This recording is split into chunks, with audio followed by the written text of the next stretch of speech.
Amados, a graça e a paz do Senhor para todos, sejam bem-vindos ao nosso curso sobre o livro dos Salmos. Estamos iniciando hoje a nossa primeira lição, é uma introdução ao livro dos Salmos, mas eu gostaria de retomar aquilo que nós já divulgamos previamente em relação ao nosso curso.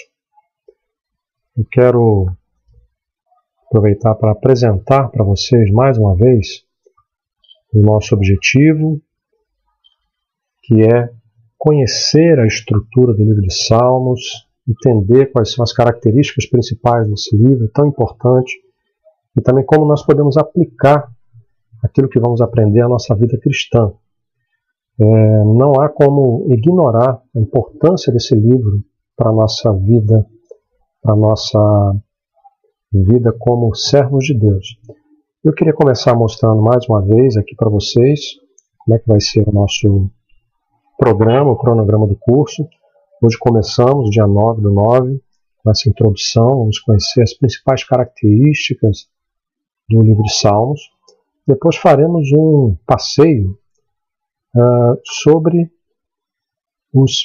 alguns dos salmos, porque nós temos um livro com 150 salmos. Lembrando que salmos não têm capítulos. Cada salmo é uma unidade, digamos assim. Mas nós sempre temos que fazer alguma escolha. Há salmos que nós amamos, apreciamos, que falam profundamente no nosso coração, que nós gostaríamos de colocar aqui, mas dado o nosso tempo, nós tivemos que escolher, até para que os irmãos pudessem ter uma visão, digamos assim, mais ampla, mais abrangente a respeito desse livro, de forma que os salmos escolhidos aqui vão dar uma representatividade, digamos assim, dos diversos gêneros dos salmos que aparecem na nossa Bíblia. Então, nós estamos iniciando com a introdução ao livro dos Salmos. E a primeira pergunta que a gente pode fazer é essa: o que são os salmos, afinal? Os salmos, de uma maneira muito simples, para nós entendermos, seriam um conjunto de cânticos, de louvores, utilizado pelo povo de Israel ao longo da sua história. Por isso, o nome hebraico é Sefer Tehillim, ou seja, o livro dos louvores. Com a tradução do Antigo Testamento para o grego, a versão dos 70, a versão Septuaginta, os salmos ganharam esse nome, Salmoi, de onde vem a palavra salmos na nossa Bíblia. Em grego, significa cânticos, e cânticos acompanhados por instrumentos. Na verdade, os salmos são poesias que ganharam música e que passaram a fazer parte da vida litúrgica, das celebrações do povo de Israel, desde a época de Davi. Embora nós encontremos salmos também anteriores, como é o caso, por exemplo, do Cântico de Moisés. Mas não é esse o foco aqui do nosso estudo. Nosso estudo ele vai convergir todo para o livro de Salmos que aparece em nossa Bíblia, que você com certeza conhece. Os salmos são também chamados de orações. Orações que eram usadas tanto na adoração comunitária, no período das festas do Senhor, como Páscoa, Festa dos Tabernáculos e outras celebrações, como também para a adoração pessoal. E os salmos eles estão divididos, organizados nas nossas Bíblias, em livros. Segundo a tradição judaica, essa divisão em 5 livros, ela teria inspiração na Torá, nos livros do Pentateuco, os 5 primeiros livros da Bíblia. Então, aqui nós vemos o livro 1, que vai do Salmo 1 ao Salmo 41, depois do 42 ao 72 o livro 2, do Salmo 73 ao 89 o livro 3, Salmo 90 a 106 o livro 4 e o Salmo 107 ao 150, que é o que fecha esse livro, seria o livro 5. Cada um deles estaria relacionado aos livros do Pentateuco, a Torá dos judeus. cada um desses livros, dessas coletâneas dentro do livro de Salmos, teria uma ênfase, sendo que o livro é aberto, iniciado pelo Salmo 1 e concluído pelo Salmo 150, que é também uma doxologia, um convite ao louvor ao Senhor. Quem escreveu os Salmos? Na verdade, nós não temos um autor apenas para os Salmos. Temos diversos autores, sendo que o mais conhecido deles é Davi. Os Salmos foram escritos num período bastante longo da história do povo de Israel, do ano 1000, que coincide aproximadamente com o reinado de Davi, até o ano 400 a.C., com o retorno dos judeus do exílio babilônico, sob a liderança de Esdras e Neemias. Então, o livro 1 ele é composto dos Salmos 1 a 41, como nós já dissemos, e a sua autoria é atribuída a Davi, em sua maioria. Nem todos os salmos atribuídos a Davi nós temos certeza que foram escritos por ele, mas alguns temos absoluta certeza, até porque o próprio texto e outras referências no Antigo Testamento, no próprio Novo Testamento também, apontam para essa autoria davídica. O livro 2 teria sido incluído durante o reinado de Salomão, posterior a Davi, e os livros 2 e 3 compostos e incluídos durante o período do exílio. No período pós-exílico, o livro 5, do Salmo 107 ao 150, uma organização final feita por Esdras. Esdras, um escriba que participou ativamente, juntamente com Neemias, da reconstrução da nação de Israel pós-exílio, sendo que Esdras ficou responsável pela parte do ensino, pela parte da preservação da lei, e o texto de Esdras 7:10 que nós colocamos aqui mostra a preocupação de Esdras em ensinar o povo. O povo havia ficado 70 anos longe da terra prometida, longe de Jerusalém, longe do templo, e agora eles precisavam reconstruir a sua vida espiritual, a sua vida litúrgica também. Como nós já falamos, o Salmo 1 é aquele que introduz o livro de Salmos, e ele tem uma característica, ele é um salmo de sabedoria. Ele é como se fosse a antessala do livro de Salmos. Ele nos apresenta o livro de Salmos e passa a nos mostrar, através da temática do contraste entre o justo e o ímpio, entre aquele que serve a Deus e aquele que rejeita ao Senhor, o que significa de fato servir a Deus, o que significa de fato ser um servo do Senhor, do Deus de Israel. Esse é um tema recorrente em todo o livro dos Salmos. Então aqui a abertura do livro de Salmos começa com o primeiro versículo do Salmo 1. Bem-aventurado o homem que não anda no conselho dos ímpios, não se detém no caminho dos pecadores, nem se assenta na roda dos escarnecedores. O Salmo 150 é uma doxologia, encerra o livro de Salmos, é um convite ao louvor. A doxologia é uma forma litúrgica de louvor ao Senhor, e lá nós somos convidados, no fechamento desse livro de Salmos, juntamente com toda a criação, todo ser que respira, toda a criação, a louvar ao Senhor. Quem escreveu os Salmos, nós já tocamos nesse assunto agora há pouco, falando a respeito de Davi. São atribuídos 73 salmos a Davi, é o maior autor conhecido ou reconhecido dentre os autores dos salmos. A Salomão são atribuídos 2 salmos. Além disso, temos outros autores, como os filhos de Corá ou filhos de Coré, em outra tradução, em outras traduções.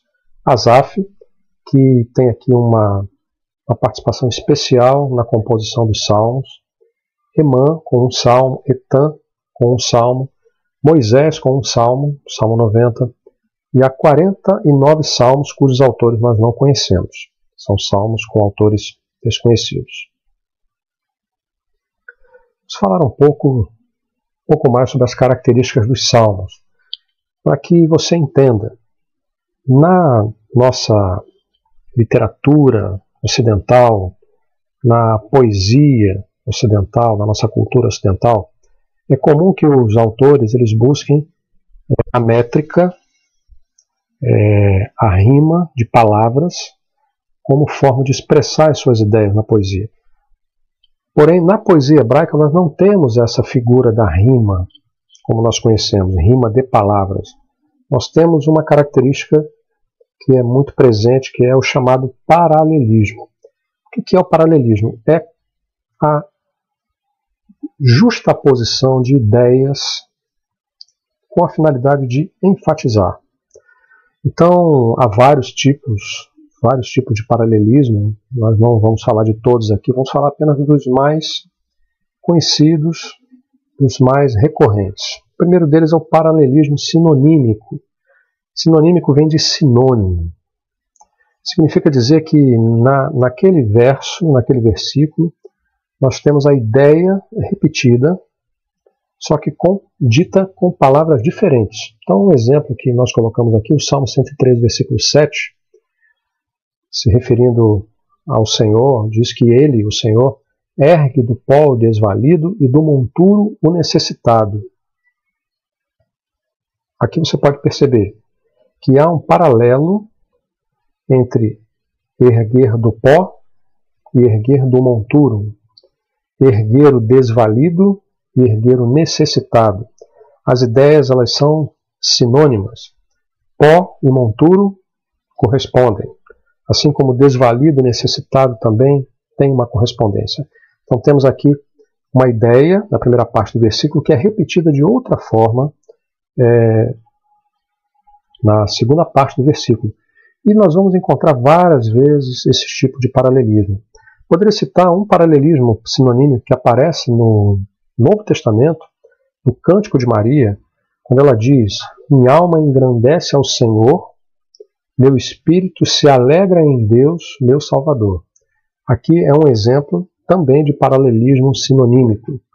A minha alma se alegra em Deus, meu Salvador. Minha alma engrandece, minha alma engrandece, meu espírito se alegra. Se alegra em Deus, meu Salvador e Senhor. As ideias elas são paralelas e sinônimas. O segundo tipo comum é o paralelismo antitético, quando nós temos uma ideia apresentada na primeira parte do versículo e contraposta com uma ideia contrária ou contrastante, no sentido de antítese. Seria quase que um antônimo. Então, um exemplo aqui do Salmo 1, versículo 6. Pois o Senhor conhece o caminho dos justos, mas o caminho dos ímpios perecerá. O Senhor conhece o caminho dos justos, ou seja, o caminho dos justos será o caminho da bem-aventurança, porque o Senhor o conhece, o Senhor o abençoa, mas o caminho dos ímpios terá outro destino. Ele vai perecer, vai desaparecer, vai caminhar para a destruição. Então são ideias contrastantes colocadas no mesmo versículo, lado a lado. E o paralelismo sintético é quando nós temos ideias acrescentadas ao longo do versículo, ao longo do texto, desenvolvendo a ideia original e trazendo, digamos assim, um clímax. É o caso também do versículo 3 do Salmo 1, que eu já citei, falando a respeito do justo, é como árvore plantada à beira das águas correntes, dá fruto no tempo certo, suas folhas não murcham e tudo quanto ele faz prospera.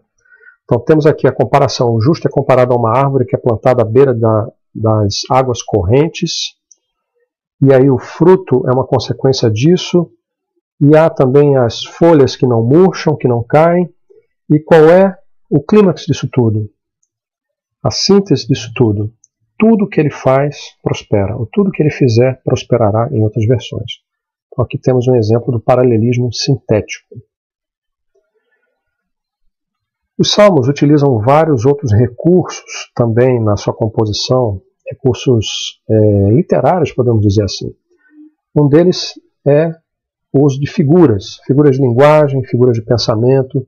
Então aqui temos alguns exemplos apenas, há vários outros. Símile, quando há uma comparação em relação a alguma característica usando a expressão como, ou seja, tu as quebrarás com vara de ferro, as despedaçarás como a um vaso de barro. Aí temos a expressão como na comparação. A metáfora é também uma comparação, só que nesse caso nós não temos a expressão como. Aqui, no Salmo 71, versículo 3, o Senhor é comparado à rocha e à fortaleza. Não é dito que ele é como uma rocha ou como a fortaleza. O salmista diz, pois és a minha rocha e minha fortaleza. Aqui nós temos uma metáfora. A prosopopeia é quando nós atribuímos características humanas ou ações humanas a objetos inanimados. Quando o Salmo 35, versículo 10 diz, todos os meus ossos dirão, Senhor, quem contigo se assemelha? Os ossos não falam, os ossos não se expressam por linguagem. Aqui, o salmista está usando uma expressão, atribuindo aos ossos essa capacidade de falar. Então, é o que nós chamamos de prosopopeia. Uma hipérbole é um exemplo de um exagero, digamos assim, com a finalidade de enfatizar. Quando o texto de Salmo 119, 136 diz, torrentes de água nascem dos meus olhos, se referindo aqui à chuva, ao choro, melhor dizendo, às lágrimas, é claro que ninguém tem lágrimas como rios ou como torrentes que nascem dos seus olhos. Ele está aqui querendo enfatizar a abundância do seu choro, mas ele usa a hipérbole comparando suas lágrimas às torrentes de águas. Aqui temos dois exemplos também de figuras, antropomorfismo e zoomorfismo. O antropomorfismo é quando eu atribuo a Deus, por exemplo, características humanas. Então, o Salmo 8, versículo 3, fala em obra dos teus dedos, a obra dos dedos de Deus. Deus não tem dedos, porque a própria Bíblia diz que ele é espírito. Mas aqui é atribuída a ele essa característica de ter dedos. Na Bíblia nós vamos encontrar várias vezes o uso dessa figura, a mão de Deus, o braço do Senhor, a boca de Deus, os olhos do Senhor e outras características humanas atribuídas ao Senhor. E no caso do zoomorfismo é atribuir ao Senhor características de animais.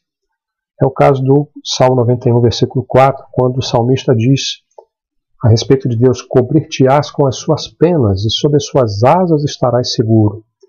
Deus aqui é comparado a um pássaro, ou uma galinha, ou algum outro pássaro que protege os seus filhotes com as suas penas, com as suas asas, atribuindo assim a Deus uma característica da natureza, dos seres da natureza.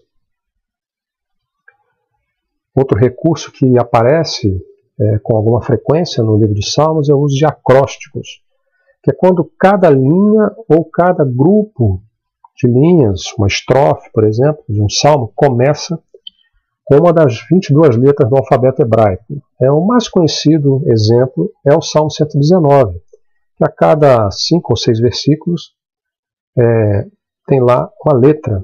Nas nossas Bíblias aparece essa marcação, aparece lá Aleph, Bet, Dalet, Gimel, as letras do alfabeto hebraico. Por que eles faziam uso desse recurso? Para proporcionar uma facilidade maior na memorização dos salmos.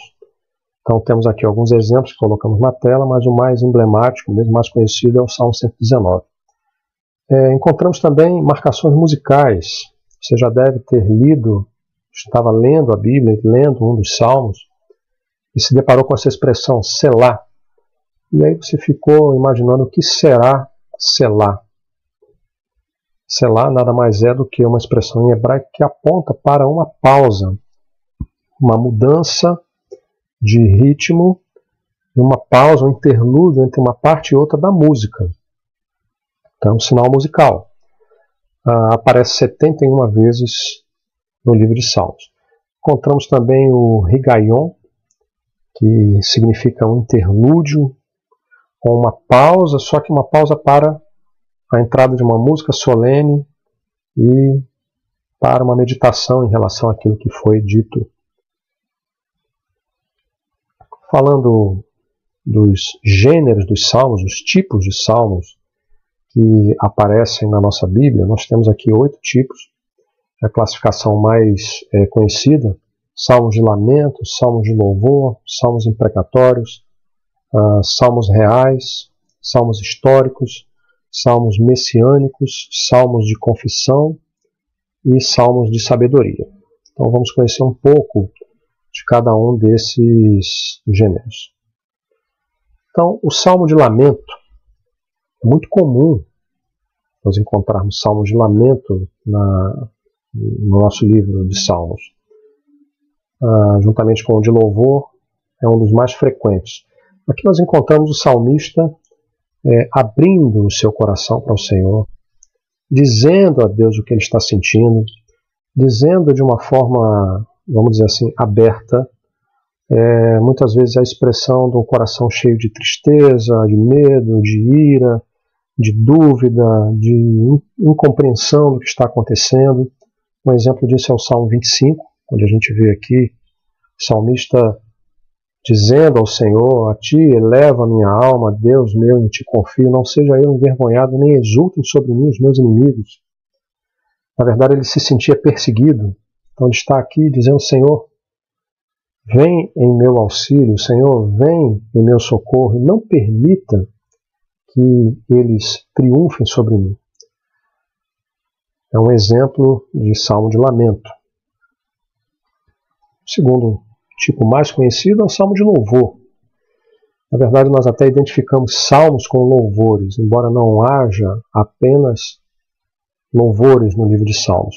Louvor é esse hino de adoração, de reconhecimento, de honra ao Senhor, exaltando o Senhor, o seu caráter, o seu poder, a sua misericórdia, as suas obras, o seu amor, a sua bondade. Encontramos expressões maravilhosas de louvor. Eu coloquei aqui o Salmo 29, os 2 primeiros versículos, o convite ao povo de Deus: tributai ao Senhor, filhos de Deus, tributai ao Senhor glória e força, tributai ao Senhor a glória devida ao seu nome, adorai o Senhor na beleza da sua santidade.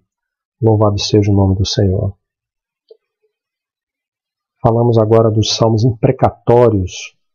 Esse é um gênero que traz dificuldades para nós na interpretação. São salmos que apresentam não apenas o pedido do salmista para que ele tenha vitória, mas um salmo onde ele pede ao Senhor também que puna os ímpios, que também destrua os seus inimigos. É uma manifestação de indignação, de ira, muitas vezes.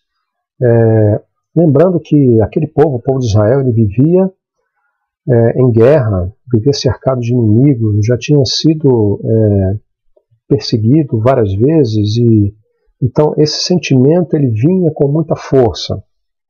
E aí nós nos deparamos com esses salmos e ficamos nos perguntando: mas Senhor, por que isso está aqui? Por que o Senhor... Será que eu, como cristão, posso orar dessa forma? E a resposta é não. Por uma razão muito simples: nós vivemos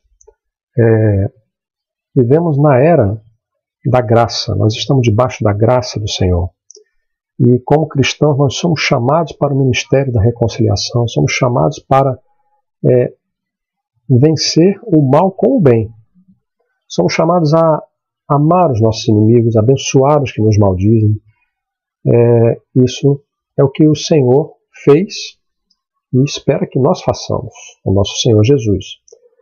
Mas nós não podemos deixar de estudar esses salmos. Coloquei aqui um exemplo, Salmo 69, onde o salmista diz: derrama sobre eles, os seus inimigos, na verdade, derrama sobre eles a tua indignação, e que o ardor da tua ira os alcance, fique deserta a sua morada, e não haja quem habite as suas tendas. O que ele está pedindo aqui é o seguinte: Senhor, extermina a descendência desses meus inimigos.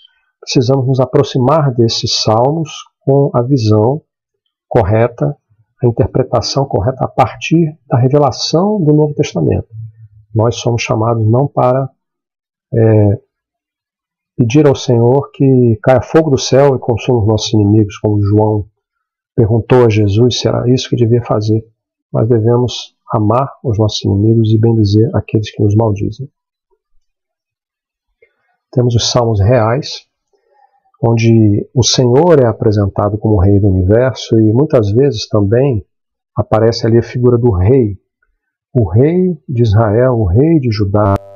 Aqui a casa de Davi é apresentada como representante desse governo universal do Senhor sobre todos os povos, na pessoa daquele que se assenta no trono de Davi.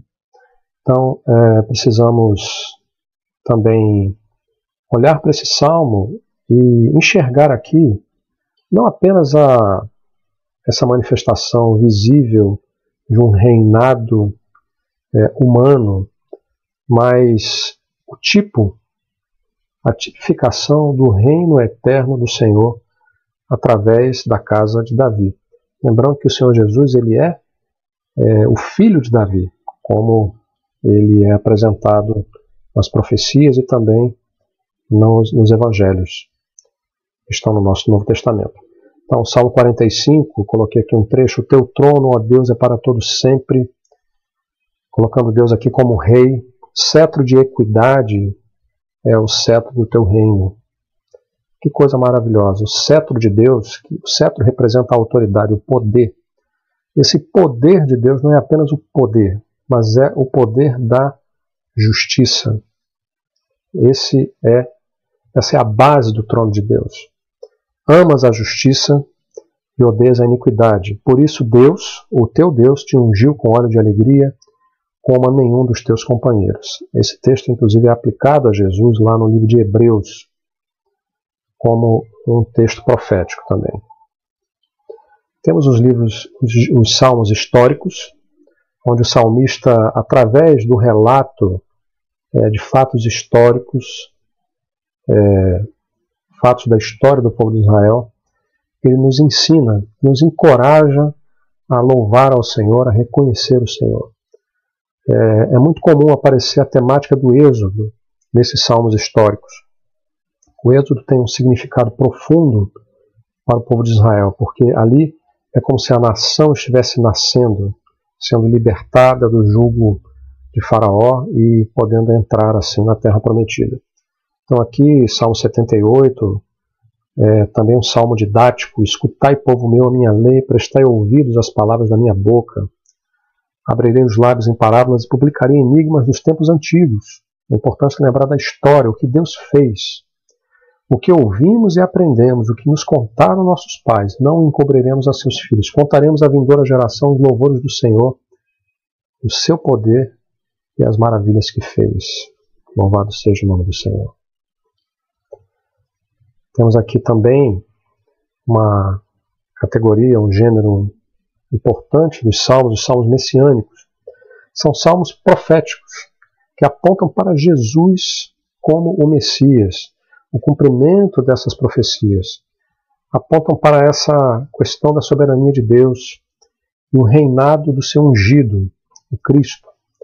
Eu coloquei aqui o Salmo 2, que também é um texto citado lá no livro de Hebreus. O escritor de Hebreus fala a respeito da superioridade da aliança em Jesus. O texto do Salmo 2 é citado, ele diz assim: eu, porém, constituí o meu rei sobre o meu santo monte Sião. Proclamarei o decreto do Senhor.